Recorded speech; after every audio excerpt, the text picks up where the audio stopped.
What's up, guys? It's Coach Grant with First Down Training, and today we're going to talk about 5 things that quarterbacks can do while they're at home. Let's get started. All right, guys, so we all know that while we're staying at home, we're pretty limited, right? There's not a whole hell of a lot that we can do, but these are 5 things that quarterbacks can do specifically to help their game improve, okay? So number one we're going to talk about is accuracy, right? So accuracy is one of those things that a lot of people think that we can only work on it by actually throwing, but really it's a mechanics thing. So what you can do is you can get in front of a mirror, stand in front of a mirror.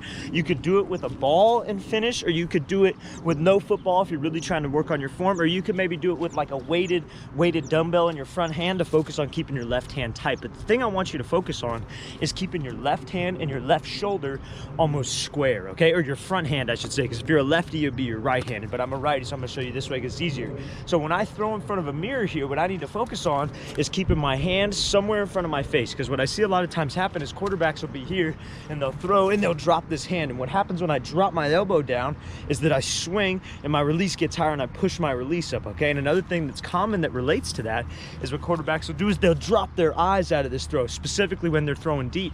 They'll be here and they'll lean out of this thing, and all it does is push this follow through outside of their frame, okay? We want to be able to finish with my eyes level and with my hand tight to my frame, and I stay square or maybe a little bit more rotated, okay? Now the reason for this is because that helps with torque, because when your hips are driving through and you keep your front shoulder tight, there's a coil there, and they call that torque, which gives you more velocity and more rotational force on the ball. So that's something that quarterbacks can do while they're at home.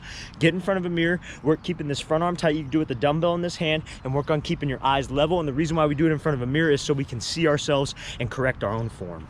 All right, guys, so the second thing we're going to talk about today is reading coverages and understanding defenses, okay? If you want to get access to defensive coverage breakdowns, check out that link in the description. On my website, I break down 70 NFL defenses. We have 70 preloaded breakdowns, but we have 4 new breakdowns every single week. We go over how to identify coverages, how to tell the difference between cover 2, cover 4, cover 6, cover 1, cover 3, every single coverage that you're going to see. We look at it from an NFL defensive perspective, and then we break it down really simple so even a youth quarterback can understand what we're trying to look for, okay? You get 4 new breakdowns every week. Check out that link in the description.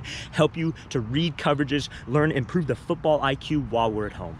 All right, guys, so the third thing that quarterbacks can work on while they're at home is their drops, right? So we work on our balance through our drops, because I see it so many times when a quarterback takes a drop is they hear and they got all this weight on this front leg, and they either can't throw off at that third step, so they have to hitch because they're used to maybe playing in this shotgun, maybe spread system where either you're just getting the ball out of your hands or you could take a 3 and a hitch all the time. We got to be able to throw with timing if you want to get to that next level. So what you could do is, same thing, you can stand in front of a mirror or maybe in your backyard or any space where you got maybe 5 yards. All we want to work on is we're just going to take a 3-step drop or a 5-step drop depending on the system you're in. And I'm gonna go here and just hold it and pause off of that last step. You don't even have to throw this ball. It's just working on your balance. If you have a resistance band, it would be perfect to have somebody, maybe partner, mom, dad, wrap this thing around your waist, brother, and drop back and have him pull some resistance to really force you to stay on that back leg, okay? So balance work, mechanics work with that front arm, and IQ are the first 3 things that we're gonna talk about. Now we're gonna talk about 2 more things that you could do having to do with your feet and your lower half to improve your game while you're at home.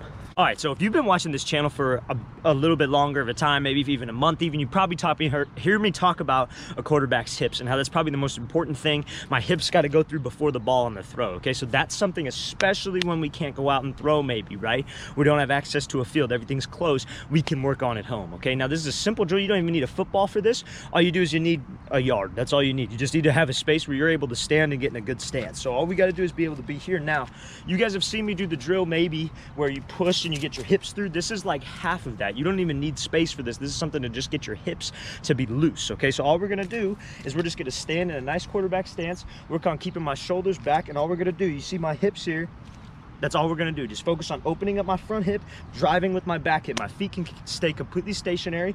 I just don't wanna open up my shoulders when I do this. I wanna focus on keeping my shoulders back and just get my hips to be able to rotate, okay? I wanna work about 5 sets of 10, but before I go 5 sets of 10 on my throwing side, I wanna do 5 sets of 10 on my non-throwing side. Why do I wanna do that? Because I wanna be able to loosen up this front hip.